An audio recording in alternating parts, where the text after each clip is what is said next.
back and bigger than ever. It's the Unofficial 40 from Soonerscoop.com. Now, here's the entire Sooner Scoop crew.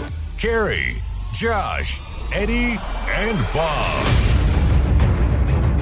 All right, we are back. It is time for another edition of the Unofficial 40 podcast with the entire crew, almost entire crew, back in studio. No more remote Eddie. Apologize for some of the audio issues last time around, but Eddie's life is just getting back to normal. He's Lexus Eddie. I mean, is it Eskridge though? Lexus Eddie. I gained a Lexus, but lost a house. So that's where we're at. I'm living with my parents right now. Mom, meatloaf. That's basically what it's become. Really, Mike you kids had say the same thing. Here's the thing, though, Josh. I mean, this is where we have to chastise Eddie a bit for not being a grown-up.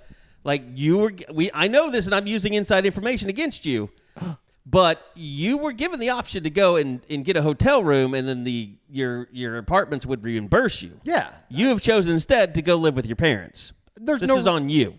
There's no feeling sorry for you. I feel like that's because a you're smart living with your parents. I feel like right that's now. a smart decision. Why would I go get a hotel room? Oh, Christ, Eddie. If I could have a hotel room just to myself in this world right now, there would be a wake of bodies in my trail. True. I think that... Did they even give you a budget, or did they just say hotel? You get to just pick wherever? No, I don't know. They didn't really ever give us any Direction information on that. No, they just said, keep all the receipts and stuff. It's not that big of a deal. It's not like I've been living at my parents' house. I go over there and sleep, basically. You've been hanging out here with me the last couple of days. Yeah, I've been over there. Much. I've been over here. Going over to basketball. Yeah, I hung out with my mom last night for a little bit. But Dylan Gabriel and Davis Bevel on campus. I was yelling at them on campus the other day, yes. Drove by them. Did you try and hit Davis Bevel? No, I would never. Unless he got in the way. But actually, I wouldn't probably unless in a new car. Had the opportunity. No, unless not in the new car. I don't want to get any blood around it. So, no, it's... I thought that was the right decision because I didn't know how many times I was going to have to be over there. Hopefully tonight, I'm hoping that I get back to Oklahoma City and they get my apartment close enough to completion and the renovation that it's going to be okay to live there again. What's the hotel there on 63rd and Penn? The Waterford? Yeah. Mm-hmm. Could have gone there, man. Yeah. I just feel like that'd nice. be it's not a bad little hotel. It's an awesome hotel. I just feel like it's a waste of money to go do that, and then I'd have to get the It's reimbursement. not your money, though. I know, but then I'd have to get the reimbursement. You're not the one who caused your pipes to burst in your apartment. I know. Oh, Eddie, I was putting you in the cold court in a suite, man. I had you ready to go up to the top floor. I mean, maybe I should have gone over to the Omni and got a room. Now Exactly. I'm kind of feeling bad about it. Yeah, I mean, great bar. I'm not drinking though. It's like I'm Are you not, dry January now? No, it's a weekday. I can't drink on a night like I cannot We're going to drink and Stillwater. then get up and Can you not do just have a radio. couple drinks and go to bed? Not really. I don't like that. It's hard for me. So you got to go all the way. Not all the way. So I don't enjoy going and having 4 or 5 beers and then getting up at 5 a.m. Well, nobody said 4 or 5. I mean, a couple. 3. See, now, two or three, now, 4 here, or 5. I'm going to come down with Eddie. If I'm going to have a beer, it might as well make it worth my time. Like, I don't want a beer. That seems totally pointless to me. Here's the difference. If I'm going to go have a drink, it's usually going to be a beer. It's not going to be a cocktail. Right. So I could see how somebody would just have a couple cocktails and go to bed. Mm-hmm. I'm not that, like, it kind of almost keeps me up a little bit. I could see that. I can't guess. wind down with a drink, I guess, if you're not buzzed enough, you can't just fall asleep. I'd rather take like 40 milligrams of melatonin and just be completely gone. I've been trying that during dry January. Melatonin, I don't think works on my chemical makeup in my body.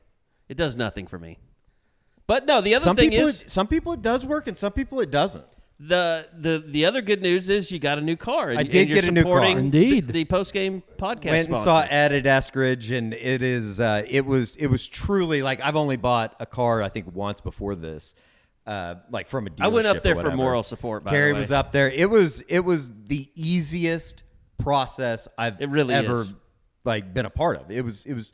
There was stuff that I was thinking that I was going to have to do that we never did. He forgot his insurance card and he had to go back to his apartment. And I didn't know that I needed that. and you didn't really know what to do with your car. Like, you know, when a car just dies on you, that doesn't happen to very many people. No, and Where it's just like, this car is dead and it no longer exists in my life, but it's been there for 7 years, and now it kind of happened when my car got the hail damage. And when you couldn't drive it and stuff. They just came and picked it up, and it was kind of a sad day because I had that thing for like 12 years. It was not a sad day when they took the Elantra. It was a beautiful day, and I can't thank Eskridge and all those folks over there enough, because it was absolutely incredible, and it's been awesome driving. Like, I know it's very pathetic, but I got in the car the other day and I was like, damn, feels good to have a heater in here that works. Like, this is pretty awesome. Well, like, does your feet and your, face? Yeah, like not driving, and it hasn't been like super seat cold, warmers in it. but I wasn't driving down. Like, there was that Thursday or whatever when I had to come down here, and when it was like brutally cold out. Yeah, I thought I was going to get frostbite on the drive down. Like, I had to stop and put gloves on. Now, okay, so here's the one question because I went up there for moral support, and I didn't really want to bug you about it, but like, you were just basically waiting to go with the finance guy. Like, yeah. And I didn't realize his rates have climbed really high. Yeah. Auto rates are Yeah. like 7% now or something. I think mine's like 2 or something when I bought my car. And Ed, we talked about it. It's like, if you would have came like 6 months ago, it would have been, 3% or something. But you haven't bought a house yet, so you haven't been through that whole thing. Like, No. Bob and Josh and I have all done it. Yeah. Like, to me, that's the most Oh, man. harrowing thing. Oh, I that mean, was. you've got to give them tax returns Sure. and like give them everything about your life. But like, was that the first really super large loan that you were? Well, I got there? a loan the first time that I bought a car, For but the that Elantra. was for the Elantra. But that wasn't a luxury vehicle, right. I wasn't worried about it though, because I do, believe it or not, have good credit. Like, I wasn't worried about not getting approved. I was hoping you would say, I do keep up with my credit. I have a great credit score. You got like the services and everything. I don't keep know track about for you? that, but I get like the alerts that say Oh. your points have gone up or down. from who? Same. Yeah, I You watched saw that stuff closely. Experian, like the Experian Moo, like the John Okay. Cena ads. Oh, well, no. I mean, but I have like a Everyone credit should card and do I keep that. up with it and Yeah. all that kind of stuff. Yeah, So I pay wasn't it worried off. about that kind of thing. But No, but I'm it is glad- a little nerve-wracking though, like sitting there like thinking like, shit, if they come back and they're like, you can't have this car, like that's Now going to what? be super embarrassing. Like, that's going to I be know. really super That's why I embarrassing. was up there, just simply in case, like, something would have happened. They're like, yeah, we can't give you this loan. It's too much money. Yeah, that would have been. I think Carey was ready to co-sign. I think that's what he's telling you here. That's what Ed joked. He was like, "You ready to do this?" And I was like, "I hope we don't need to do that." It was awesome though. I It was, probably would have just put it under the business. Well, I would have got a nicer vehicle. How'd I know? No, We would have You gone got for a the we would fine have vehicle. gone for the car that you were looking at. Which one was that? The LC, the one in the showroom? Yeah, the one that was parked right behind mine out in the garage. Oh, that's what I have now. But it was okay. it was the V8 instead of the V6. which Oh, I have. okay.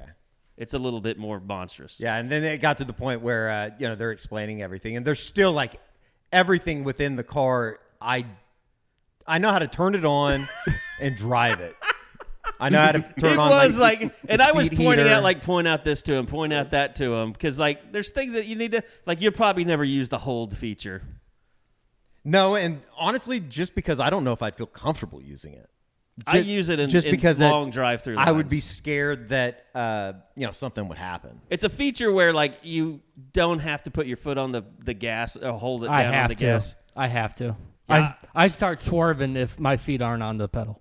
No, it's like if we were stopped in like traffic on the highway Oh, okay. and you just wanted to take your foot off the gas, you could do that. And it'll just stay in park. That would be Yeah, weird. it's not like a not like I don't think I what's could do called? it. Well, it has a big light that says H on it Yeah. and stuff. But anyway, no. But thanks to Ed Eskridge. No, and it was awesome. All those guys. So It was awesome. Eddie, I'm looking forward to the lights. Remember we joked like, hey, these are some real The lights- car the lights. lights- Yeah, when kick I ass. when I rent a Hyundai, like I rented a Hyundai to go up to Broken Bow, and it was literally like an old man's teeth lighting the way compared to the Lexus. It was pretty sad. All right, so we had a lot that's gone on besides Eddie's life. more just stuff. Want to get back to normal at some point. At some point, we're going to get back to normal. I think we are. I mean, like the holidays have been a pain in the ass for me because like Josh and I have a bunch of stuff we're working on, and like you can't get stuff done, and like you wait to hear back, and then you have all these holidays. Like we've had like what 4 straight weeks of Monday holidays, or 3 straight weeks of Monday holidays. It finally getting through MLK Day finally feels like okay, you can breathe. Now everybody knows they have to work. The next thing is spring. Like we're all looking forward to spring now, spring ball, Labor Day, and then and then football season. But football season, portals closing, classes are starting. Closing. It does feel normal back.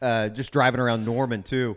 Kids I are told back Carey on the other campus. day, it's like get off my lawn. Getting from here to Lloyd Noble Center takes an extra 10 minutes yes, now it does. because of all the traffic and everybody buzzing around Norman. So I like that. I like when normalcy returns. It's nice. Yeah. I mean, I think it's just like the summer, I think, is a good break because it's longer.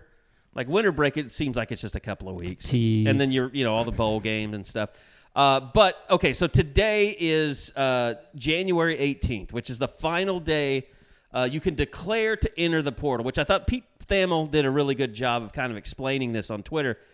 So kids, they don't have to go officially into the portal today, but they have to go to their compliance offices and say, I want to enter the portal, and then the compliance might take a couple of days to get through all the red tape to put them there. So we might still see some guys entering the portal over the next couple of days, but essentially, there's a quarterback, right? That's the last big kind of guy to enter. The last big guy to enter, or the last recently? big guy left? I mean, that's No. Sanders There was in my eyes. No, but there was a quarterback from a Power 5 school that entered recently. Maybe it was a Wisconsin guy. After they Are you talking about Walker Howard? Well, no, He ended I mean up at Ole I Miss. saw he committed to Ole Miss today. Okay, yeah, that's what I was asking. Yeah, I'm just. There's been so many. It's hard for me to keep up. I mean, There's not too many guys that are making decisions now that would be. I don't think That feel like they're takes. You're not gonna look up and see Danny Stutzman in the portal. Yeah. Like everybody that has found a home has found a home for the most part. Bray Walker entered officially on Wednesday morning, but that was expected. Everybody knew that. I mean, when you start entering this late, I don't even know how you can get enrolled into your next school so that you're there for spring. Like if you start entering this late, it's almost like you don't care until you get to summer at that point. Well, and I always appreciate it. I've been pushing Bob like, hey, portal article, and you've been good about getting stuff up there because it is confusing for everyone about who's in, who's out, who's coming, who's going, who's still out there. And along with that, then you've got the 2023 class, and I think J.R. Sandlin had tweeted out, that they all had arrived. So that was, good news to hear. And just to go over, those guys, 14, right? 14 total? Yep. Including Jackson Arnold and is Peyton Bowen's one of them, right? Peyton, PJ. I mean, those are. It's not just So PJ let me try this. Adabawore. Josh, did I get that right? It's just Adabare. Adabare. And it's interesting I because want to do the W and the R for some reason. Yeah. Well, because it's differently pronounced, and I've seen that last name before. There was a guy actually played for Arsenal that had the same last name, same spelling, everything, and his was Adabaware. And so I was like, that's what I called him the first time I talked to him. And he's like, well, it's actually, he kind of corrected me. So I don't know if it's different depending on certain areas of the of Africa that you're from, like or where your family's from. Like I don't know about that, how that works. So. But that is his is just a little differently than where I've seen it before. But obviously, since last week, I mean, Saturday the Walter Rouse stuff happens. You guys you're on your way to the basketball game? No, it was the second half. The second half during the game, of the basketball. right? I think the movement kind of started like into the first half, into halftime, and then midway through, boom, it's done. Yeah. And I mean, I don't know, Josh.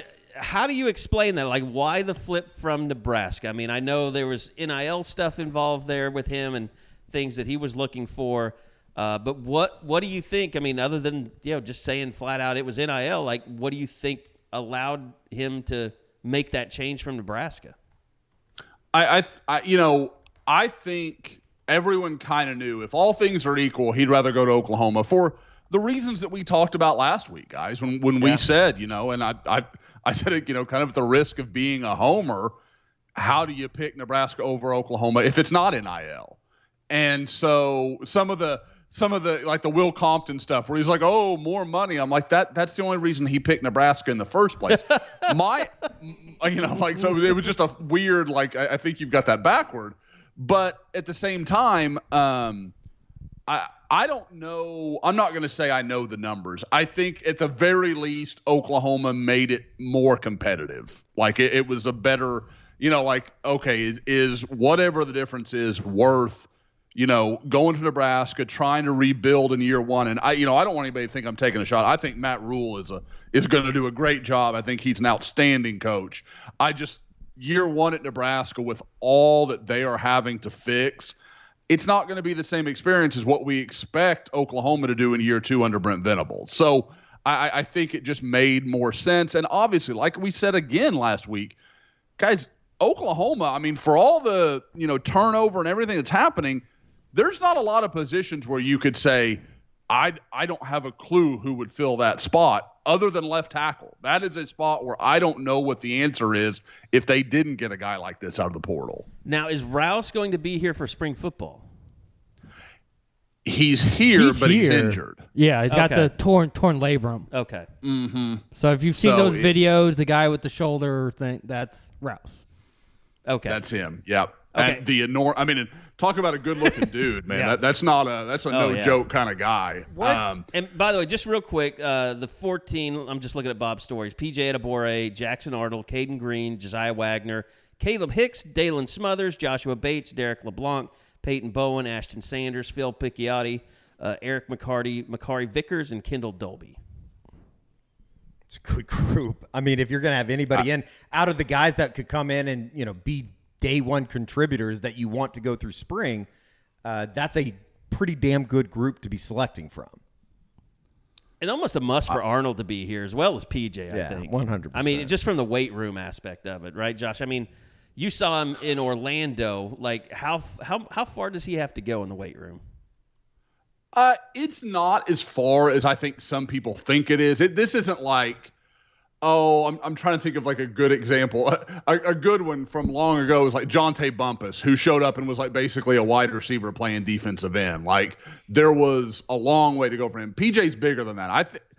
I said it earlier. Brent said like 228 on signing day. Seeing him there in Orlando, I was like, he's got to be 240. Like, I mean, he's a big, broad kid, kind of big in the lower body. So that's one of the things that's always a sign to me. Like, if you've got big legs, the body's going to happen up top. Like, sometimes you'll see those guys are kind of skinny-legged.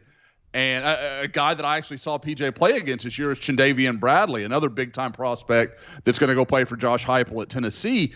And Chindavian looks like a wide receiver. Like, he is very lean. And you're kind of like, I don't know how that weight's going to come on. Like, they may have to get kind of creative in the way they want to use him. But with PJ, if you told me he's like 255 at kickoff, I'm not going to be shocked. Like, he is a big, strong guy, never been in a real weight program, never been on a training table. Like, I could absolutely see him having one of those, like, Kenneth Murray off seasons where, like, he shows up and then you're like, holy crap, he's an animal, coming into his true freshman year. So we don't know. I mean, it's one of those things you just can't know. But I don't think there's any reason to think he can't be of a fairly suitable height and weight. He's not like an R. Mason Thomas situation. Real quick with Rouse, what kind of player is Oklahoma getting? Like, I don't think that they went out and got a guy that's going to win the Outland next year. But he's obviously started 39 games. He started on an offensive line that was decent, I would say, at Stanford. He's obviously extremely intelligent. If he was a biomechanical engineer, I would imagine that he's going to be able to kind of pick things up quickly. I guess I'm just wondering, like, is he just fill in from day one automatically, no questions about it, the starting left tackle? Do they flip him over to right? I guess I'm kind of interested to see how that works out. That's a really interesting case because, and I want to give credit. I heard Gabe talking about it, and I couldn't agree more. When you look at him and you look at Tyler Guyton, their skill sets are the opposite of where, you would currently peg them to play. I mean, you'd peg Rouse at left tackle because he just has mountains of experience, and all we've really seen Tyler Guyton do is right tackle. I think he did have one start in the season at left, if I remember right. But like he's vastly played right tackle. That's where there's a lot more information, a lot more tape on. But when you look at them, Guyton's longer. He's more athletic. Like he's the prototypical left tackle, as to where Rouse is more of the physical, going to get after, kind of a run blocking type of guy. Now, I like him a lot. I think he's a very steady player. I think he brings a steady level of play. Like he's not a guy where you don't know what you're going to get, or there's going to be these wild, variations in what you get on tape from week to week. Do I think he is a Tyler Guyton or Anton Harrison level talent? No, I don't think that's fair to expect. Now, maybe he gets under Bill Bedenbaugh and some things click and, it all comes together, because you've got to admit, like you said, Eddie, he's clearly a very, very smart guy. So I don't think picking up things is going to be a problem. But what I am interested to see is, like I said, man, you see that video that OU put up. He's clearly a very fit, not a big sloppy guy, has put in work in the weight room, that kind of thing. I want to see, like, if he can kind of turn that switch. Like, can he be that physical mauler type of guy? Because that's not what you see on tape. You see a guy that's got good feet. He's very technically sound. He's going to do the little things, but he doesn't overwhelm you with power or athleticism. And you kind of want to see, like, what's going to be the hallmark of your game? Like, what are you really going to do that is special at Oklahoma? And I think that's an open question right now. Let me ask you, obviously the safety position needs to be retooled, and it is being through recruiting. But going back to the 14 names we talked about, like, obviously everybody's going to expect a lot out of Peyton Bowen, and I know you said that he physically needs to gain a little bit, but is maybe Eric McCarty one of those guys that, the coaches end up talking a lot about during the spring? Yes, because I think he's one of those guys that's going to work his ass off every day. You're not going to worry about him. Like, he's always going to be in the right spot. I just don't know how he, like, and, anybody that you talk to out of Southeast Oklahoma raves about the kid, says that he was under-recruited, all that kind of stuff. It's just going to be interesting to see how he fits. Like, I kind of wanted, like, I kind of fell in love with Makari Vickers after Josh sent back that video of him and what he was able to do down in San Antonio. And then the guy that I don't think anybody knows anything about, just because, it's just weird, I guess. I'm fascinated by Phil Picciotti being a 4-star linebacker that it seems like everybody just kind of, in a way, just overlooked when they signed him. And not overlooked, it was just like, I feel like there should be more hype around a position that everybody pays attention to. And they went out and got a kid that went to IMG, did everything that you could possibly do in high school, was a Under Armour All-American, and it's just kind of like you just shrug your shoulders when he got to Norman. He looks great. I think some of that's kind of with the Buki, though. IMG kid, like, there's a little bit of stigma with OU fans with IMG kids. That's probably misguided at best for them. Well, I'm just saying, because you look across the country, look at excitement. all the IMG guys. They all usually are pretty damn good, are they not? Maybe Pledger help bring that down a little bit too. I don't know. IMG hasn't been great to OU, but probably the highest ranked player OU has a legitimate shot at is an IMG guy at this point in time, and that's David Stone. Sure. So they probably need to get more on board with the IMG idea. But Phil, he's such an interesting guy, because I know when I was down in Orlando, I had a chance to talk to some people that are familiar with Florida, and they were saying the IMG guys just loved him. Thought, like, he's a leader. He's all the things that, Brent Venables values. Phil Picciotti is one of those guys. And so I think there was just a lot of, I think it, and I've said it before, I wanted to see what happened when he went to IMG, because I thought at times he kind of played a lesser schedule and dominated like he should have, but I wanted to see what it would look like when he was playing real dudes week in and week out. And IMG plays as good a schedule as anybody in the country. So I was super impressed with what I saw him on tape. But guys, that picture they sent out where he's standing next to Ashton Sanders, holy crap. He looks like a monster. Because one of the things I had heard last year was one of the reasons that some of the more regional schools, the Michigans, the Ohio State, some of those schools that recruit Pennsylvania a lot didn't get involved with him. And for those that don't follow this as closely, Phil is from Pennsylvania, went to IMG in Florida his senior year. The thing I'd heard is like, oh, he looks really big on tape, but when you see him in person, he's not that impressive. And I'm like, I don't know what camera they took that picture with, because he looks damn impressive just standing there next to one of the D-line signees, who is admittedly a shorter guy, but still, that was, like I said, he stood out in that picture more than I thought he was gonna. Well, let's face it. I mean, everybody can kind of look at like Ryan Reynolds' career as kind of him being a bust, and Tom Wart not really becoming the star that everybody thought he was going to become in high school. But really, Brent, I mean, you look at when he left, like, he didn't leave the cupboard bare at linebacker. And then he goes to Clemson, like, he knows what he's looking for in a linebacker. He gets a free pass for anything that happened at the linebacker position. And, oh, by the way, Danny Stutzman and David Owegbu still were in the top 5 in tackles this year in the Big 12. Like, I know that wasn't to the level that everybody wanted at linebacker, but I have full faith that they're going to get that thing turned around. And I have full faith that even a guy like a Danny Stutzman can still be an all-conference type. Yeah, I do too. Mm-hmm. I'm probably higher than Stutzman on any. Like, I think Stutzman can have a pretty incredible year next year. I really do. It's just mindset with him, I think. You go back and like, he needs to mature a little bit. I think that he knows that. But you go back and like you look back at the Cheez-It Bowl, there were plays that he makes in that game that it's just like, where the hell has this been all year? Like, how's it turned on for one play and turned off for another?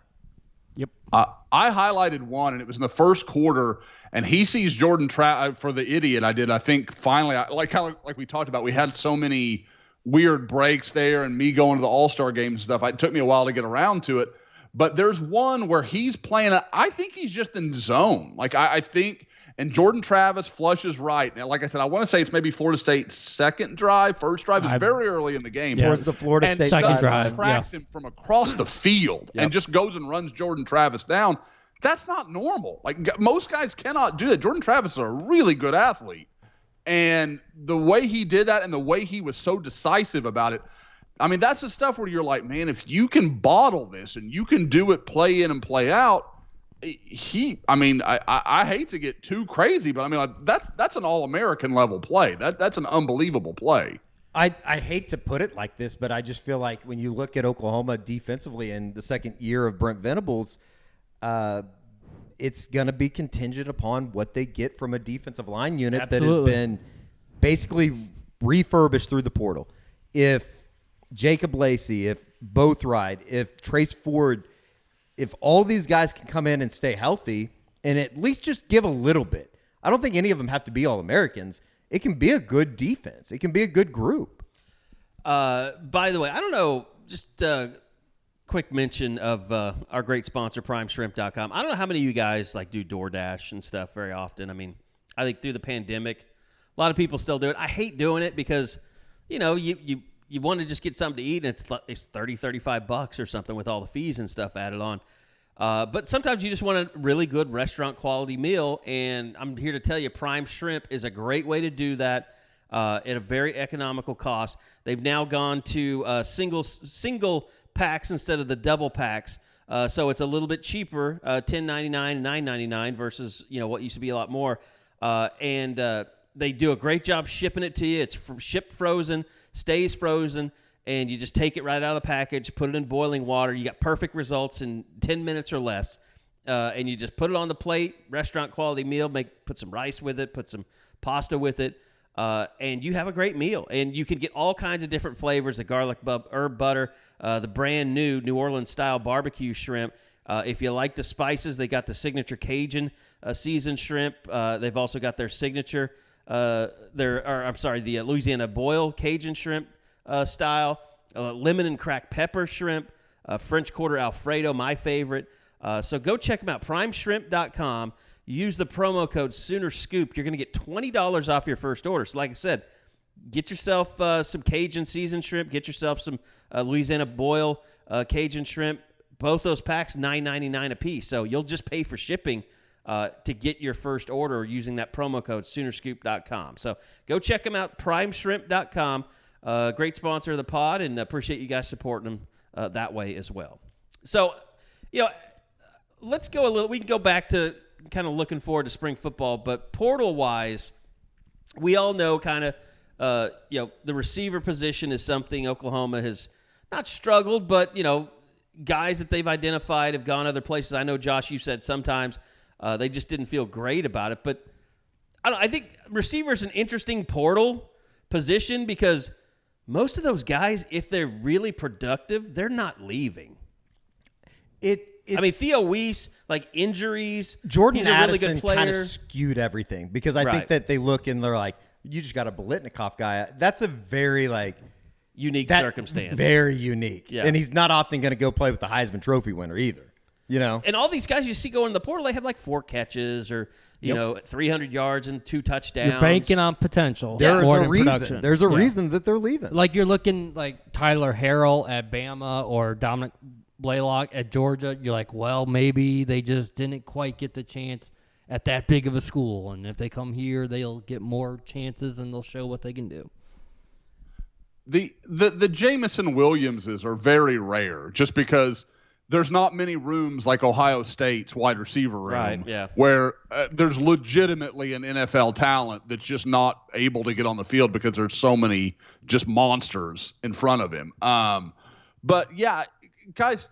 But I will say, and I know Bob said it last week, and I think it's pretty accepted at this point. There's no reason to go grab a receiver you don't feel good about. Because, guys, Andrel Anthony falls into the same conversation of what we're talking about. A guy that seems to have talent but hasn't produced much.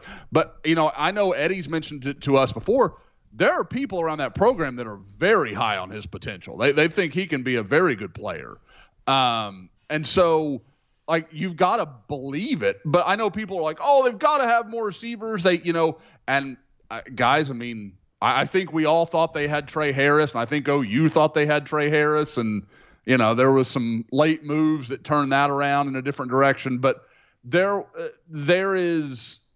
are gonna be more guys in May that go into the portal, and who knows, maybe OU gets lucky, and it is a guy from a situation like Jamison Williams, where he realizes as good as I am, I'm stuck behind better players. I can go somewhere else and help in a room that maybe doesn't have much experience. Like we all know Oklahoma's receiver room doesn't. So I just, the people that want them to just go get anybody, man, that's not the way you help your roster. That's not how you build a good roster. They need to be good people. Now, you get to the end of May and you're still in trouble. Okay, you may have to go take a JC guy just to run practices the way you want to do it or whatever it may be. But the other thing to consider is, guys, I'm not and I'd love to hear your opinion on this. Does Oklahoma need that many receivers when they really only play 3 or 4? I don't. I don't think they want to do that again. Yeah, I think would that be the was, thing. Yeah, I think that's. So do we? But that's something that's been Jeff Levy's. Go back and look at some of his snap counts.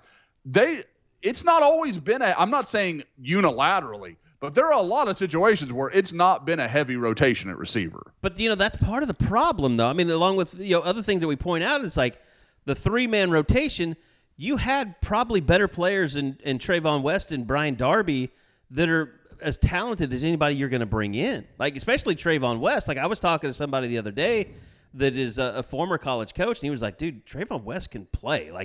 He needs to find a home. And, these guys are having trouble finding places to go. It's somewhere in between of, I think, when you go out and you get somebody in the portal too, and especially somebody that is, contributed or played or brings in some stats, it just makes you feel better about the situation because there's so many guys in Norman right now that it's just a wait and see, and you're not going to be able to find out for another 6 months. Can Jaden Gibson play when the lights come on? Can Nick Anderson play when the lights come on? Can J.J. Hester get back to who he was? L.B. Bunkley Shelton emerge like I thought Shelton he would. is one of the more fascinating guys going into the spring for me, just as far as it seems like every time that you saw him make a play, which was very minimal this past season, I liked a lot of what I saw. You just never really saw a whole lot of it. And you know that, like, Jalil Farouk's going to be good, but can he be a Marvin Mims? Can he be a dominant type player? I think Drake's going to be really, really good. Obviously, he's going to be what everybody's kind of come to expect from him. Gavin Freeman's going to find a bigger spot in the offense, obviously. Well, we talked about this last week. Like, the room is not bad. It's just they're missing so much unproven difference makers on the outside. Yeah. Yep. And you're the not difference finding that in makers the portal. I'm could sorry. be out there are guys that just haven't played. Yeah. Like, I think Jaden Gibson's going to be really good someday, but to sit here and say that you're going to look up and in 3 years he's going to be a Biletnikoff type guy, I don't know. Like, there's a chance. Yeah, I mean, they played Nick Anderson and L.V. Bunkley Shelton over him in the bowl game. So. Sure. Mm-hmm. It's funny that Nick's only stat of the season is that rush. It is weird. It's not a catch. It's that rush in the bowl game. It will be kind of fascinating to see, too, just like how quickly these guys catch on to what Emmett Jones is teaching, because I think it's like the one thing that you read besides the DFW connections is his dedication to be a developer of talent. And I think we saw that like with Jay Valai, too. Like, sure. I mean, he did a better job developing those guys. And it's like, one of the big ones that I know Bob keeps bringing up is Jaden Davis. And, like, he announced that he's signing with the Crimson and Cream Collective the other day. So you got to think that means something, that he's not headed anywhere, and he's got the COVID year. So, I like it. We have man crushes on Jaden Davis. I mean, we all do. I mean, he was when everything shut down, everything was Zooms. Like, he was the only thing to look forward to. Tremendous interview. Yeah. So I hope he does well. I hope he comes back, and I hope he becomes a legitimate, every down starter, a guy that you don't want to see leave the field. And then you hope Gentry Williams gets better for it. 'Cause I think that's what kind of the David Agwebu thing, not other position. Hey, we want to see the younger guys take that spot. We want Kanik to take over. We want Gentry maybe Williams. CJ Colton sidestepped. Because now you would have Woody and Jaden, and people are like, I want Gentry. Well, then Gentry's got to be better then. Well, we don't. The thing about it too is, like, we don't know what happened during the bowl practices. Like, did Nick Anderson do more than Jaden Gibson? Did L.V. Bunkley Shelton do more than Jaden Gibson to show that they were ready to play before him? Like, maybe it's a practice attitude with Jaden Gibson as well. I mean, I know people were upset, like, how dare they not play him? Like, why didn't they play him? Maybe he didn't deserve to play. Because that was the fans' response toward no Robert Spears-Jennings or Gentry Williams on defense in the bowl game. They're like, wait a minute, you're playing Jaden Davis and Justin Broyles and guys like that. Why are you not giving the young guys run? And that could be because they didn't bring it in the bowl practices.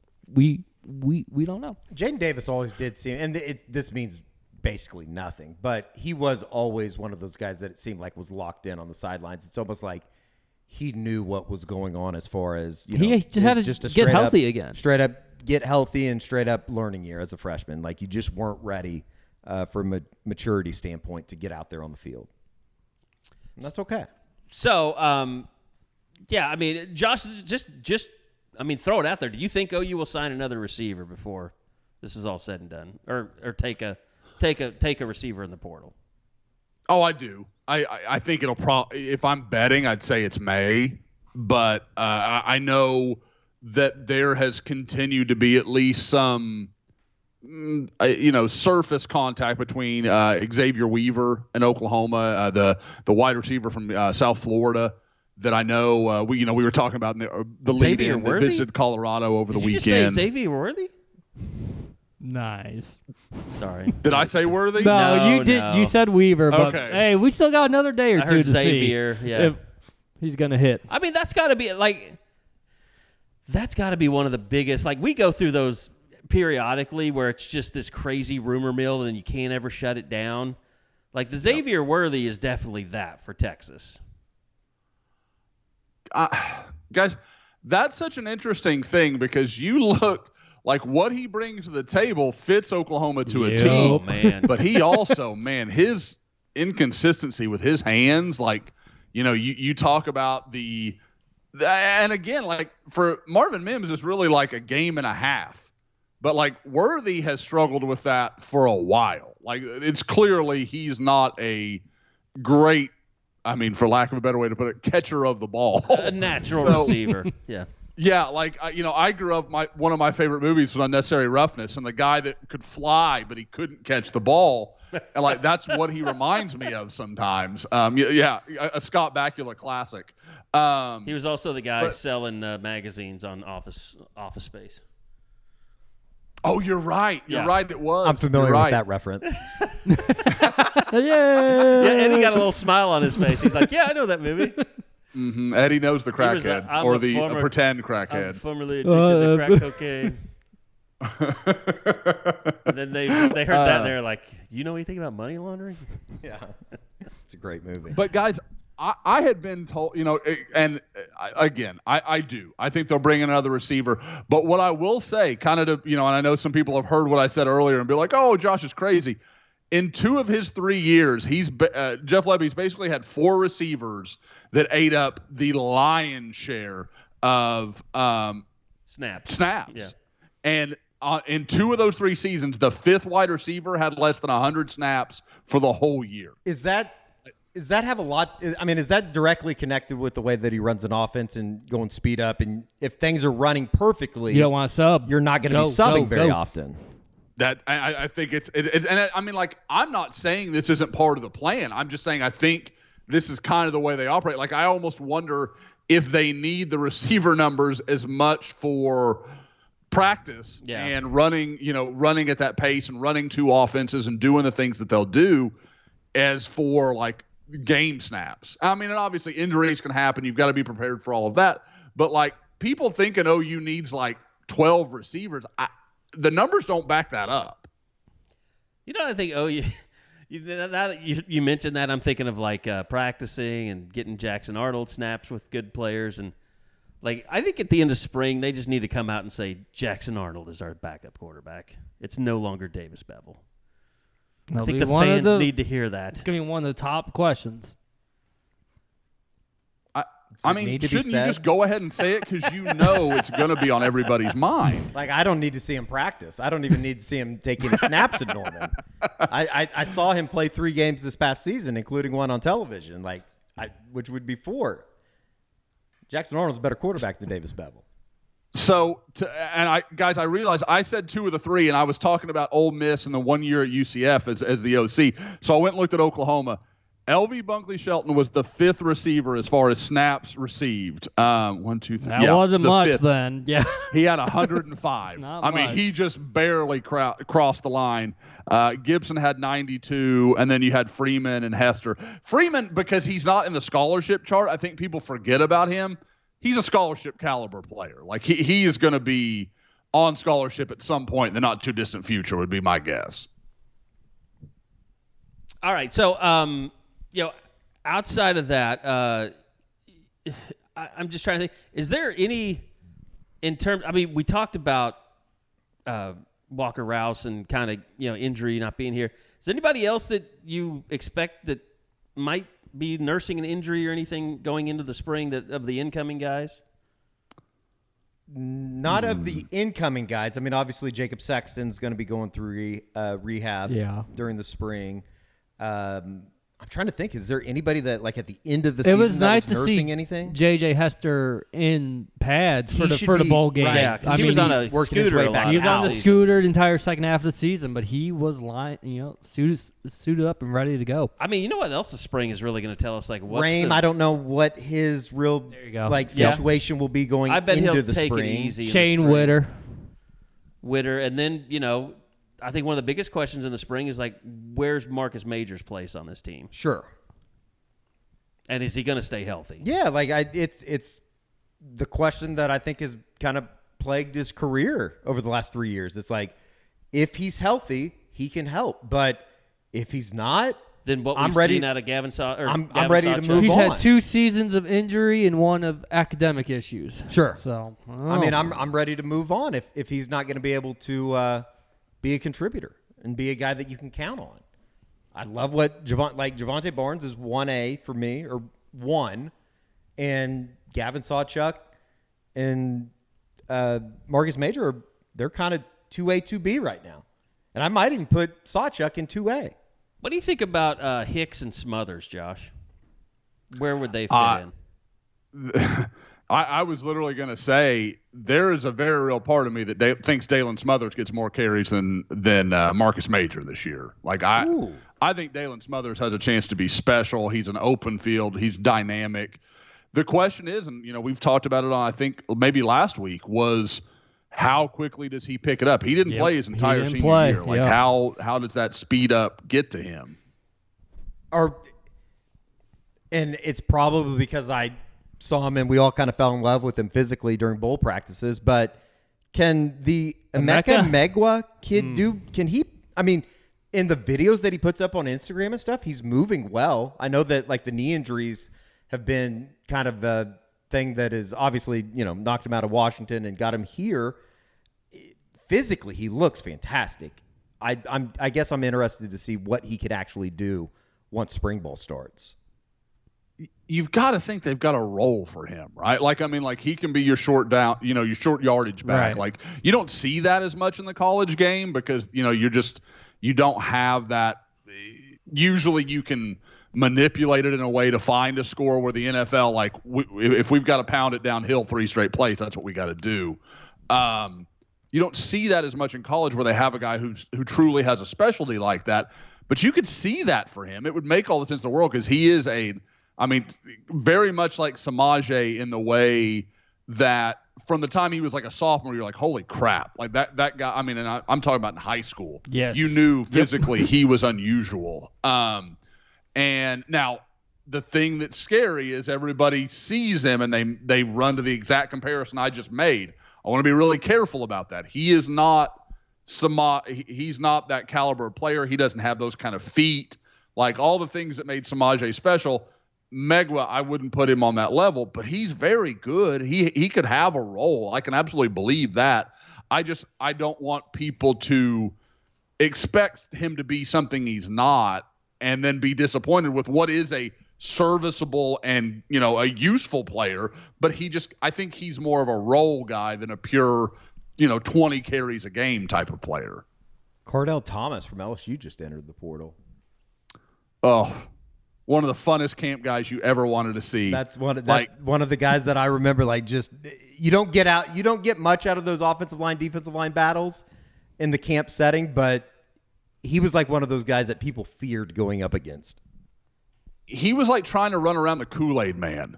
Like, I mean, like he was so big and broad and like powerful. Like his arms weren't very long, but like, holy crap, dude. I mean, you eventually at some point you had to meet him and he was just going to bury you once he did. I don't know what went wrong. I don't know if his length just kind of caught up to him. I thought he would be at very least a solid player for LSU. By the way, we have something coming up. I can't wait to show everybody on the board. Dead Soxy, they've made a bunch of prototypes for Unofficial 40 sock for us that we're going to be selling at Soonerscoopstore.com. I'm going to put it on the board, let you guys vote on which one is your favorite. But Dead Soxy, they do make custom socks for companies and organizations. They're the same as their regular Dead Soxy socks. They make incredible promotional gifts, giveaways, also great for fundraisers. Custom socks, they might just be the best promotional product out there, especially coming from Dead Soxy. So if you've never tried it, you should. Think about it. Every person wears socks every day, and they wear their favorite pairs a lot. So why not take advantage of that situation and take fundraising or branding to a whole new level? The minimum order is only 100 pairs of the same style, and the lead time is 6 to 8 weeks. And right now, every custom order is $100 off. So get your project started now. We started ours a few weeks ago with the Unofficial 40 socks. They've already got the proofs out for us to pick what we want. So just go to deadsoxy.com. That's deadsoxy.com/custom. That's deadsoxy.com/custom to check out what they do with customer socks. So go check them out also. If you just want to reorder some of your socks or get some new ones, use that promo code SCOOP, and you'll get 25% off your entire order, even sale items for the rest of January. Deadsoxy.com. Appreciate their great sponsorship of the show as well. By the way, so that was kind of the bombshell this morning. The Howard kid picking Ole Miss because I didn't even realize that Jackson Dart was back next year. I mean, until today for some reason. I just assumed maybe he had one, but that makes sense. So the Howard kid, was he a 5-star at Rivals, Josh, or was he a consensus guy, 5-star? I think he was a consensus guy. I don't think he was. Hang on, I'm pulling it up right now. But class of 2022 guy. If I'm not mistaken, he's the one that started the top 20 guy in the country. Brian Kelly, photo thing where they spin around. Where he's spinning around and Brian Kelly's dancing, and it's just not doing good the for cat anybody. Eyes or what? It was awful. Oh, he started it all. But I mean that obviously. Thank you, Walker Howard. Obviously, that closes the door for Spencer Sanders. But if Jackson Dart was there, how realistic was that in the first place that Spencer Sanders would go there? We've heard.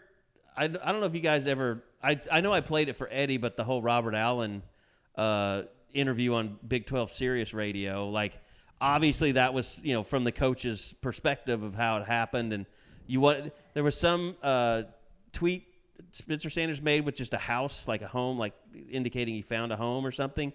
All signs kind of point to Auburn. Yeah. With Hugh Freeze as their new coach, but the thing is, if you did want to come back. You can't go back to OSU now. No. And I know there's some OSU fans are hoping he ends up back in Stillwater, but that roster's been decimated over the last month. There's nothing to go back to. In a large part because of the actions that he made. I'm not putting it all on Spencer Sanders, but he kind of started the domino effect of everybody leaving. How quickly did he ask to come back? I had heard that he... Well, Robert Allen said they were already 9 practices in when he asked to come back. Which, if that's the case, I kind of side with Mike Gundy on that. You can't... and I know it's different for quarterbacks, but with him entering the portal, that opened the door to, Gunnar Gundy having the surgery, which, kind of set the quarterback depth in a little bit of chaos. You can't just, come back and not practice... I don't care if you are you're supposed to be the leader of the football team. Well, and 9 practices in, and I mean, we all know there's a part of me that thinks this is Mike Gundy just being too proud to acknowledge that his team is worse off for not having Spencer Sanders next year. Yep. But at the same time, I get where he's coming from. I get the thinking behind it, because 9 practices in, that means you went into the portal and it's not going like you thought it was going to go. You thought everybody was going to come beat down your door, and you're like, oh, no, Oklahoma State's still what's probably best for me. And I don't blame – because there's maybe in the future if he sets that standard, and I'm sure that's what Gundy's thinking is, hey, guys, it's not always the grass is greener out there. So, Spencer had to learn it this way. Maybe you can see it the same way in the future when you start thinking about this stuff. So – I see it, but at the same time, it's kind of like cutting your nose off to spite your face. You really want to go into next season with the quarterback room the way it is. Really, that's the best thing for your football team. They got Bowman. See how it works out. Who I like. I love Alan Bowman. I'm one of those no matter how many times it's the Michael from The Office. I'm ready to be hurt again. And technically so is he. But it's just brutal, man. Because every time the kid starts to get right, something happens, and you're and then you're falling to a couple of guys that, in limited flashes, didn't show anything that made you feel like they're ready to be Oklahoma State's guy. Well, the only thing I think makes sense now is just him ending up at Auburn, letting Oklahoma State go on their own way. They've gone big into the portal, signed a lot of guys. I don't know how good a lot of those guys are, but didn't they get a Division III receiver as one of them? They've definitely dipped into the D2, D3 ranks here over the last couple of days. Yeah. Or a couple weeks, excuse me. That Utah Tech guy or whatever. Guys, it would be interesting if Florida would make a late run at Spencer Sanders here. That would be super that is interesting. That's a very interesting question with the Jaden Rashada stuff that I don't know. We haven't talked about that have we? Can we just, like, Josh, you know so many people in the national recruiting scene. Like, what is the scuttlebutt with Rashada? Like, I mean, not that you're reporting anything, but, like, there's got to be some feeling that maybe this happened. Like, whose fault, who's really at fault? Because I think a lot of people see that, the $13 million, and they're just like, that's crazy. And the response is, yes, that is crazy. So who's the one that screwed this up the most? Like, how did it get to that point? It sounds like one of the, I don't know if you just want to say the collective as a whole for Florida, one of the collectives for Florida, or one if it, or if it was a individual person.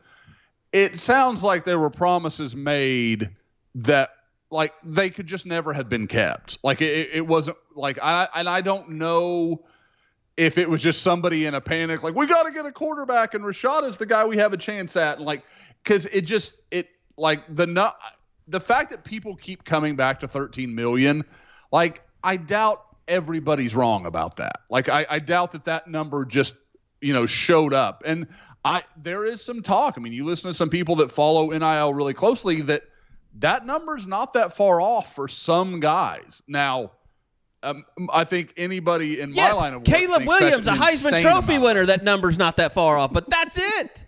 Yes, no, that's right. Like, and that's the thing. Like, and it'd be one thing if you're talking about, like, we talked about it when Arch Manning picked Texas. Like, and I know OU fans, calm down.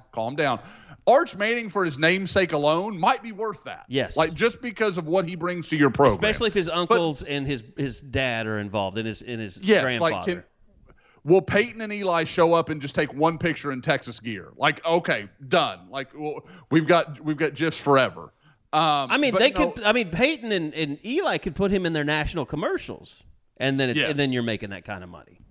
Yes. But that's the thing. Like, there is, my understanding is there was a deal, and basically it came down to there just wasn't going to be, like, Florida was never going to be able to meet that number because it was a collective that made these promises. And guys, like we've talked about, the collectives aren't like, that's great for the starting left guard or the, like the guy that, I don't mean any offense to those guys, but they're not commanding the same market that a quarterback is. That's where we talk about you got to have the big money guys that are serious and want to be involved. And Florida has some of those guys, but they weren't involved in this deal from what I can gather. And I think a guy just promised more than he could ever deliver. And then when it came time for it to happen, Florida's like, what are you talking about? Like, we didn't do this. Like, I know people are trying to blame this on Billy Napier, and I think Billy Napier is like a very good coach. I think he could do well at Florida, but they've got to stop eating him alive. Well, yeah, it's like he has nothing to do with. You want us to let you out of a national letter of intent because of something someone else negotiated outside of our football program?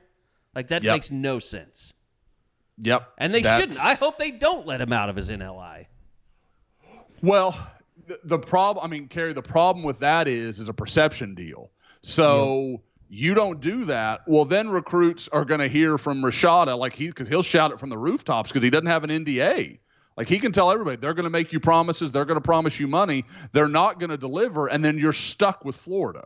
Like, you can't do anything. Like, you don't want to be the first school to get punitive with a high school recruit. Like that's, boy, there's a lot of backroom conversations. But you know what they really do? Going to make it hard to. Sitting in Norman, Oklahoma, though, I hope it happens because I think it'd be entertaining as hell. No, I don't think sure. it. Like, in the end, it doesn't go in the school. What happens probably is that NIL company, essentially folds. Yeah. They keep the same donors behind it, and they just start a different one. And then they say, well, that one was rotten. Like, we fixed it, and now we have this new. And it'll still be all the same people backing it. But I mean, Carey, like, think about that. That's kind of it's the opposite perspective. But it's just like OU pushing. Look at Trent Williams and Lane Johnson's success in the NFL. There's nobody on that campus that had anything to do with that. No. But kids don't look at that. You're thinking too deep. They don't think about it like that. Well, yeah, that's part of the problem is that like NIL has become a dirty word like in right about a year. I mean, like now, like I don't want to get into it all, but I mean, it's just like with the Crimson and Cream thing, it's like they've raised this money, they've signed up all these people, but you have to have things for them to do to earn the money. Like, so what? Like, has anybody heard? I mean, other than selling booty cream, like, what are they doing for the money? I assume they'll show up like at charity auctions and things like that. Mm-hmm. I don't know. Well, that's what the One Oklahoma one is all about, doing charitable stuff. Like, but that's the thing. It's like, okay, you've got to the point where you've raised money, you've got money put in, and now every player is now signed, you have to have or at least offered. You have to have some infrastructure in order to execute all these things because they have to do some type of work to earn the money. So it's like. And everybody's like, why can't they get this done fast enough? Like, why aren't they signing up people? Why aren't they taking money?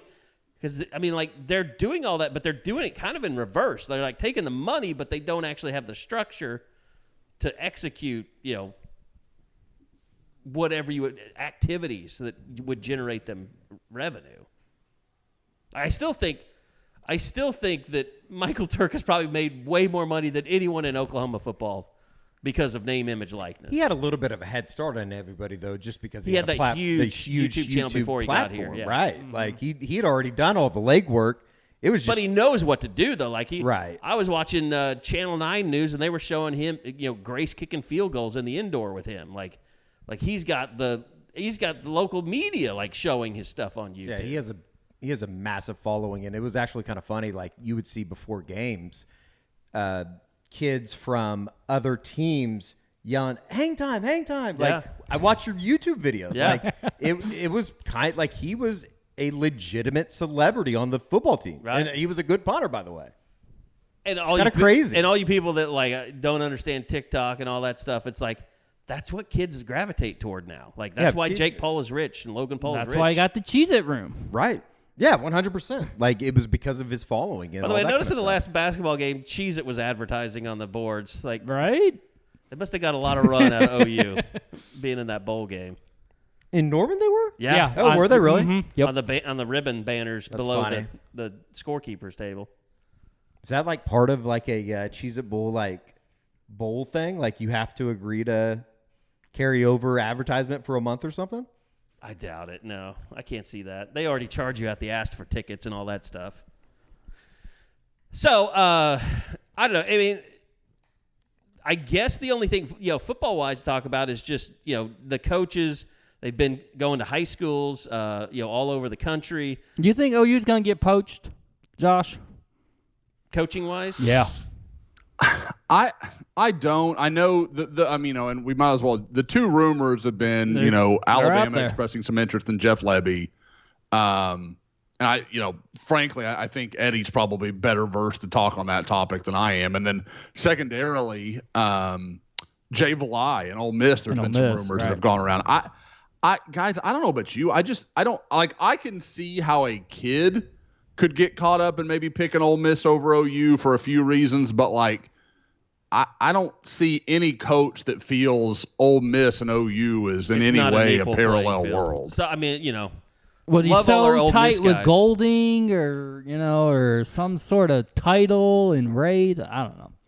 But, I mean, he's with Brent Venables now, which is, a much bigger name in the defensive world than Pete Golding. I mean, and the other thing is, spent just as much time with Venables as he did with Golding. And Jay said he's sick of the 1-year stops. He wants to stay. Well, and the thing is, like Josh is saying, like, there's no comparison to the budgets between Ole Miss and OU, recruiting budgets, everything. Like, Ole Miss, like, you watch some of their games, they don't even have full stadiums at some of those games. Like, it's a lot more like TCU than it is OU.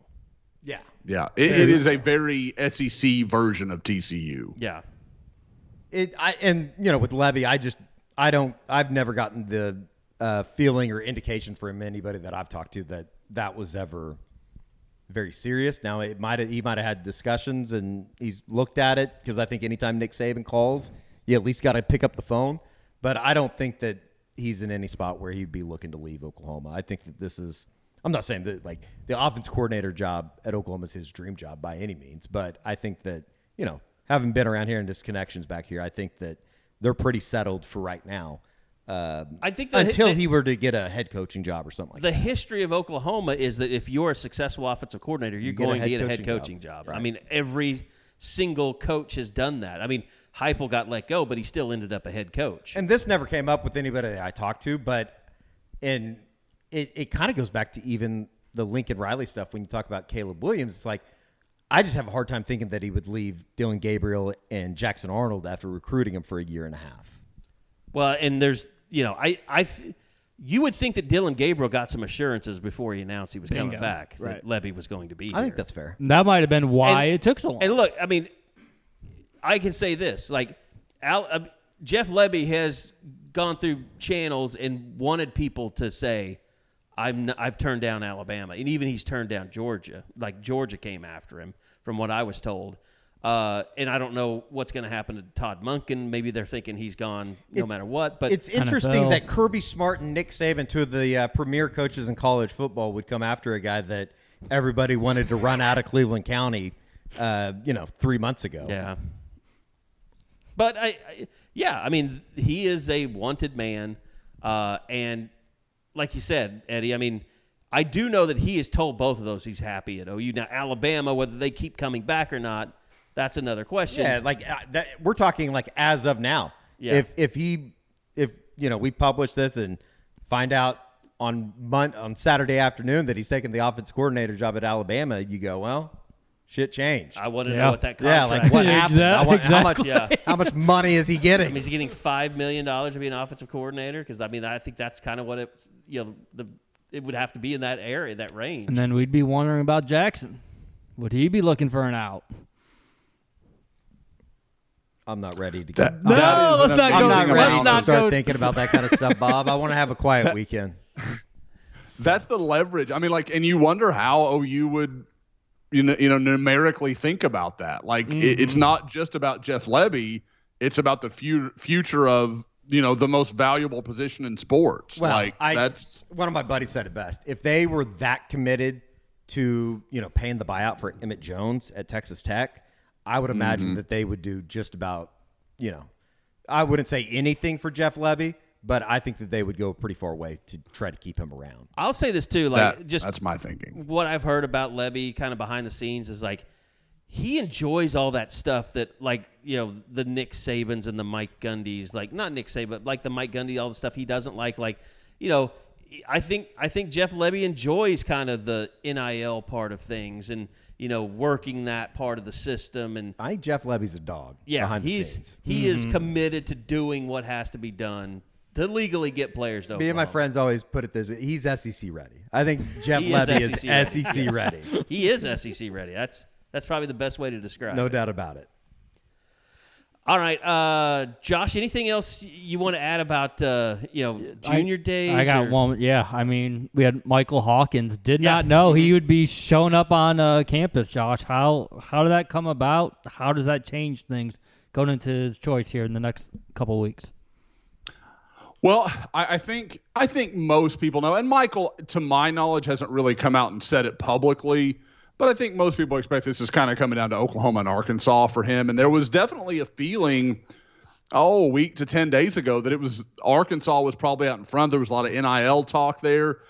But coming out of the weekend, I am, and within that, I think he wanted to go see each school one last time. And that was kind of what this was about. And then he's supposed to go see Arkansas this weekend. I like I said, from everything I've said it all along, and I know people get frustrated when I kind of give these half answers. My feeling was if Oklahoma was serious about Michael Hawkins, they were going to be very difficult to beat for Michael Hawkins. I wasn't entirely sure they were that serious, but talking to some people after the weekend, I get the impression that they made it very clear he's their guy. They're going to push hard for him. They'd like to have him. Obviously, he brings a lot to the table. We know Jeff Lebby likes a quarterback who can do things with his feet, and Michael Hawkins is a dangerous runner and is a guy that I think is underrated as a passer. Now, we saw him against Geyer, Eddie and I did, And he wasn't great that night. I'm not going to, paint it as something it wasn't. But at the same time, like I watch him on tape and you see him make throws that you're like, wow, like that's a big league throw. So there's potential there. And I think you follow up Jackson Arnold, it's pretty tough to immediately go and say, okay, now you get another 5-star. It doesn't usually work that way. We watched Lincoln Riley for years get, an elite guy and then kind of a guy that is developmental and could use some time. And I think that's probably what you're going to see here with Michael Hawkins is they get a guy that they can give some time to. They can let him develop. They can let him grow into it. And if everything takes, Michael Hawkins can be a special player. It's just a matter of if he gets there. So, again, I like where OU is. I know Arkansas is not going to give this chase up. Like they're going to fight for him to the finish. But I do like where OU is coming out of the weekend. Would the Kendall Briles situation and his pursuit of TCU, or TCU's pursuit of Kendall Briles, would that change anything for Michael Hawkins? Just not as far as with Arkansas, but would that flip over to TCU and staying closer to home? And, he's making the move from Allen up to Frisco. It just do you think any of that would change for him? And it'd be kind of interesting too, with really. Two brother-in-laws going against each other. And a big part of why it wouldn't matter is TCU already has their quarterback in that class. There you go. The Marcos Davila kid from Midland. Oh, that's right. Okay. Yeah, that's good. Who is a very good player. Yep. So I don't think now, again, maybe Briles gets there and Davila's not the right fit for him. I mean, so you don't know how that plays, but I don't think there's been any real relationship between Hawkins and the rest of that TCU staff for a while. So I think that would probably pass. Now, what I will say is from some conversations I've had, if Briles leaves, Arkansas is almost dead in the water. Like there's very little reason to think that they could weather that storm. Brandon Marcello from 24/7 just reported that it's expected that Kendall Briles is headed to TCU. Whoa. Okay. Look at us. Timely. That was actually very timely. So there you go. I did appreciate one of the TCU guys that I follow had put out what are your thoughts on that, just because of everything with the Baylor stuff. And I got a kick out of an OU fan that had replied back and said that they wanted to cheer for TCU when OU leaves for the SEC. They wanted TCU to be the Big 12 team, but they wouldn't be able to get over cheering for Kendall Briles at TCU.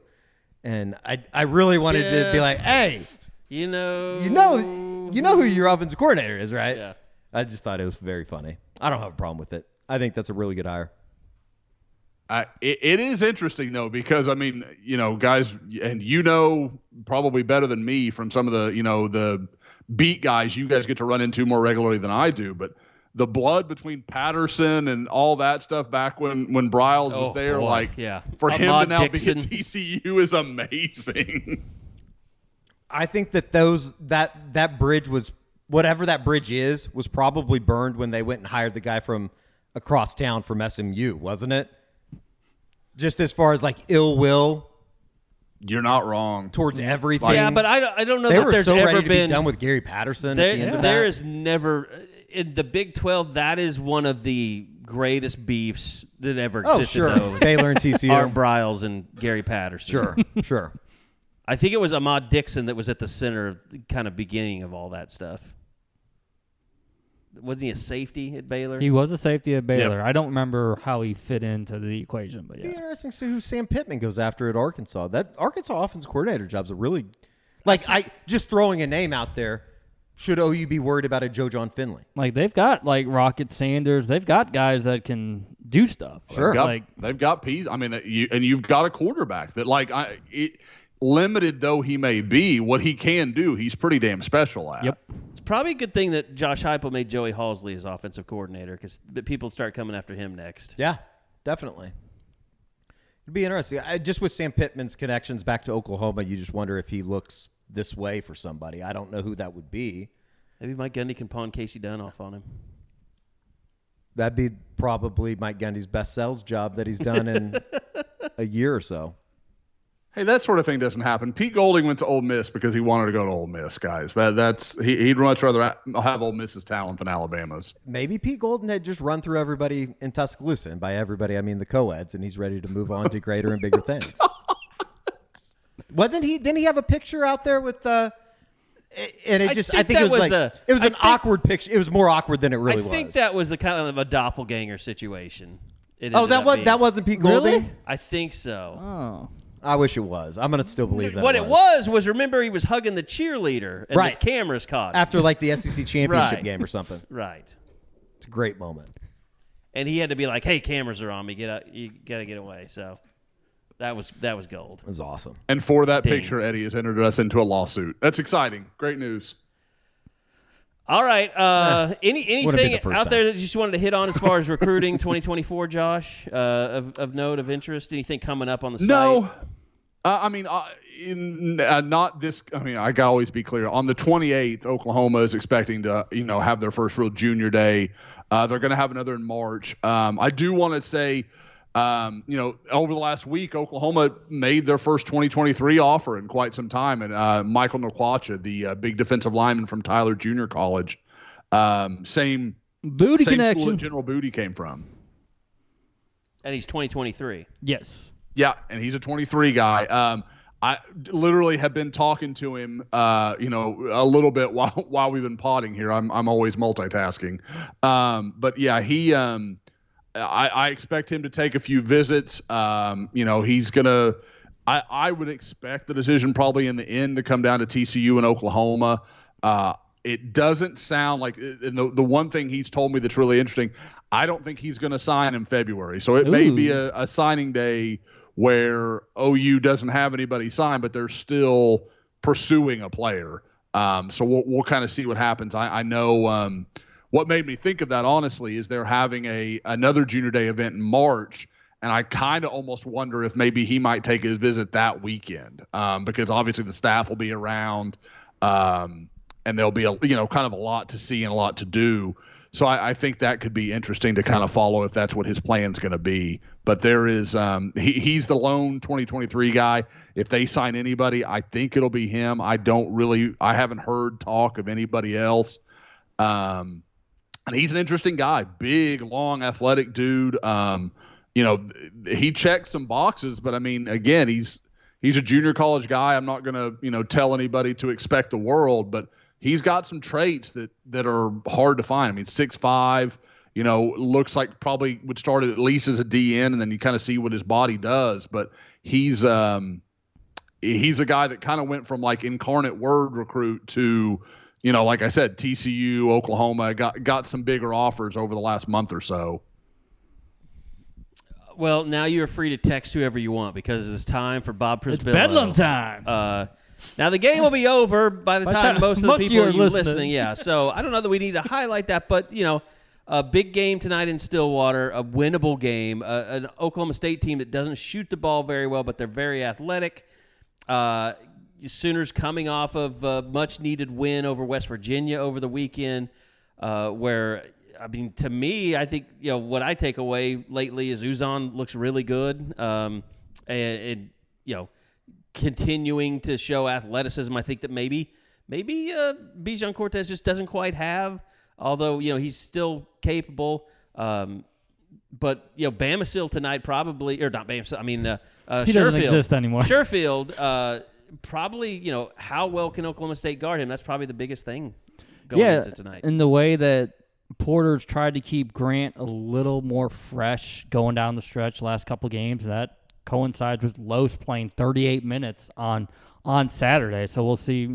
Sounds like Sherfield got out of that funk from the first couple games. He's played well here during the last week and a half, and this is a very winnable game. If you can go from 0-2 to 3-3, boy, you feel very good about the trajectory, like how you guys are bouncing back, how you're responding to the grind, and you wouldn't have much time to celebrate. You got Baylor coming in here Saturday, but if you can go from 0-2 to 3-3, that'd be very nice.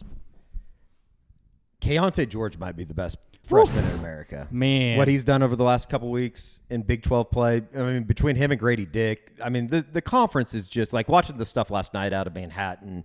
The 4-hour stretch, you go Manhattan to Ames to Lubbock. And it's great. like, woof. It was great. And like, I still I don't think that Tech and West Virginia are bad basketball teams. And one's neither does the net. 0-6 and one's 0-5. Neither does the net ranking. I said this yesterday. West Virginia at number 30 is easily OU's best win. And that was a game Saturday where a lot of fans were more down in the win than because they hated how OU failed to close it out in the way they wanted them to.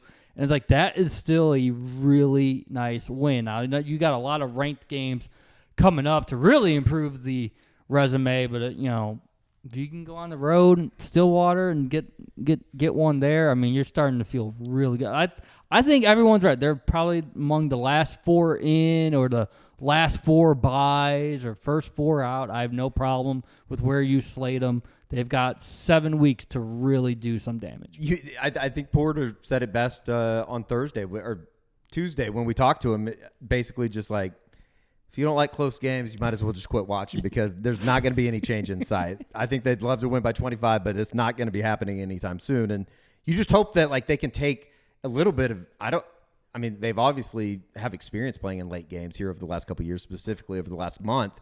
You just got to hope that they're able to find ways to get a little bit more offense because the way that thing broke down, and, Sam Godwin talked about it a little bit yesterday, Bob, was how you hope that it starts on the defensive end and transfers over to the offensive end. But, if they're going to sit and play all these sets, you're going to have to execute. You have to execute. You can't dribble the ball to the corner and get trapped. They try to run out the clock. They try to run out the clock a lot. You see a free-flowing offense first 35 minutes, and then it just becomes a dribble fest, and 5 seconds on the shot, let's try to make something happen. So hopefully that changes because I think that's been a real issue. I know Porter continues to stress the late game breakdowns on defense, and those still exist, but I think it just seems like they're mentally fatigued going down the stretch when it comes to their offense. And they mentioned the rebounding. That's something going to have to clean up tonight.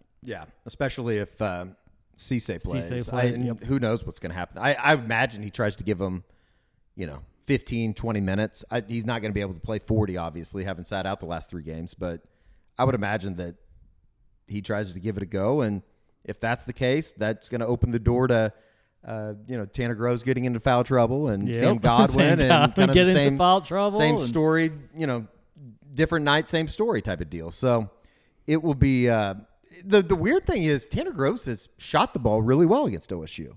I don't know what it is. Yeah, he's played well against them. And he's coming off a 2-for-2 performance on Saturday. Hopefully took those 2 threes and that's it. You can kind of hear the frustration in Porter Moser's voice that he's just not playing well right now. It's weird. It's hard to, and it's like, well, then take his ass out. Yeah, cause it's weird because that was something that Porter preached in preseason was the mental toughness that Tanner had. He no longer questions whether or not he belongs at this level.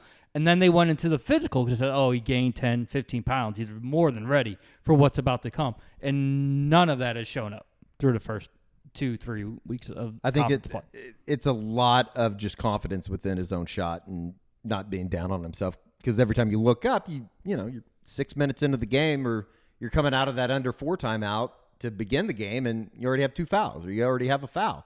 And a lot of that stuff was shit that he put himself into. Yep. Being lazy, getting out of position and stuff.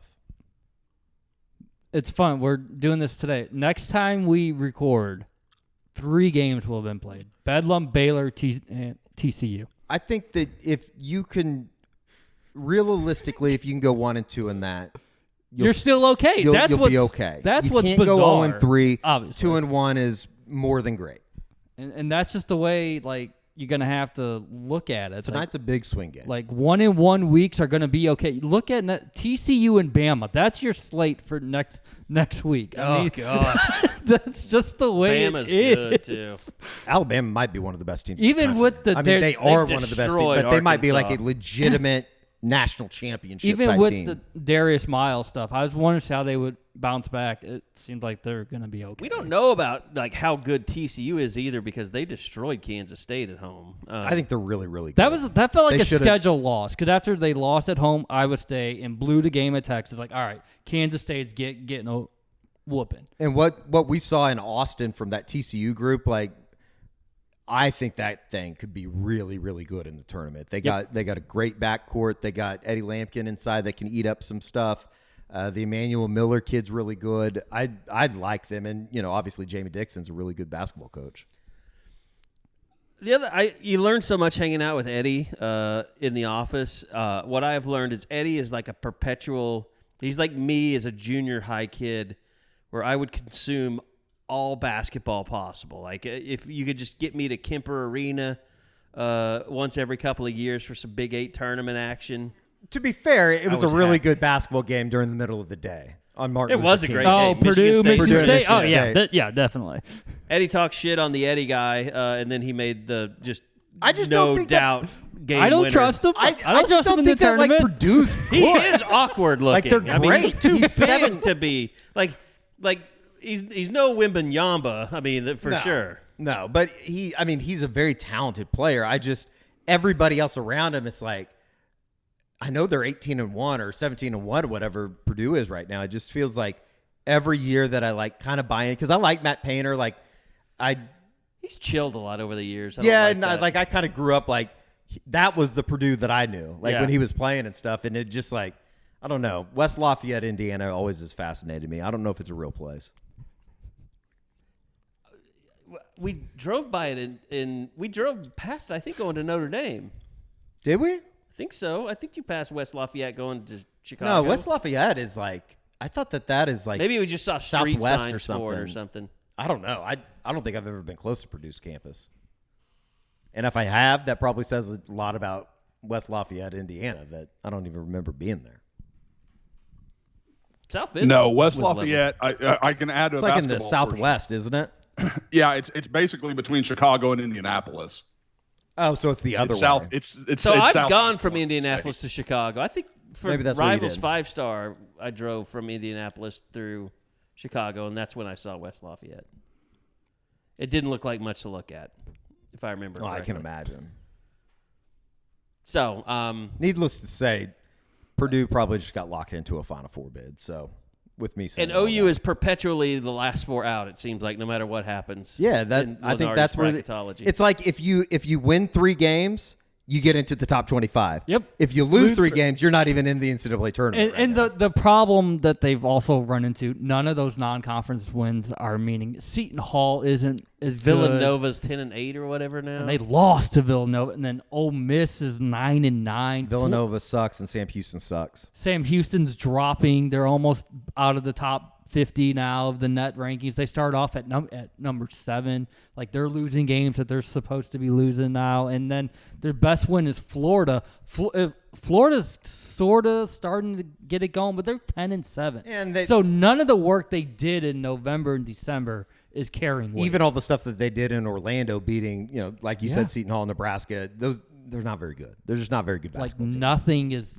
like, oh, that looks good 2 months later. Nope. So they have to do the work in the next month and a half. The good news is they got every time that they tee it up, they got an opportunity. But not all quad 1 wins are equal. I think that's what, I know Porter will point to it. A win, even in Stillwater, isn't going to resonate as much like a home win against Baylor to the college basketball crowd. Not within our bubble, but they're like, oh, they beat Baylor. They beat someone. Well, it starts with needing a big win tonight in Bedlam. Then we'll see where it goes from there.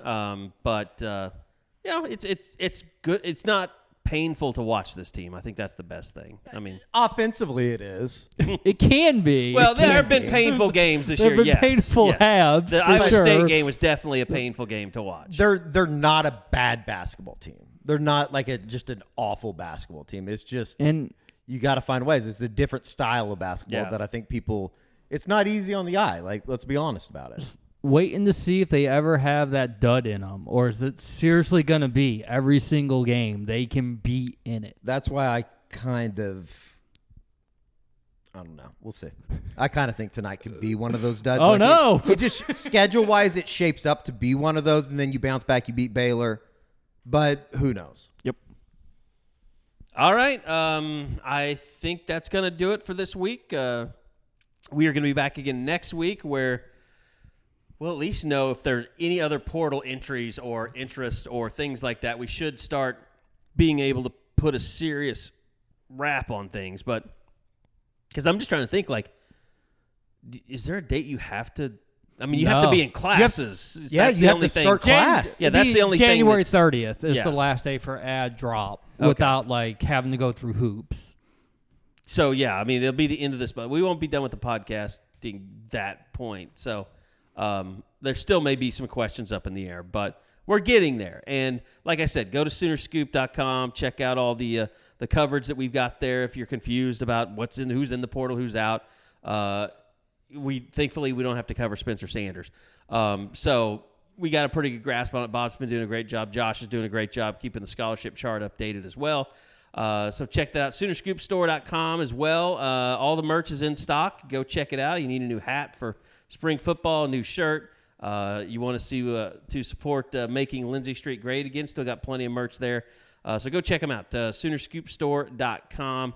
We appreciate everybody who shops with us and supports the podcast. So for Josh, for Eddie, for Bob, I'm Carey Murdoch. We'll see you back here next week for another edition of the Unofficial 40 podcast from Soonerscoop.com.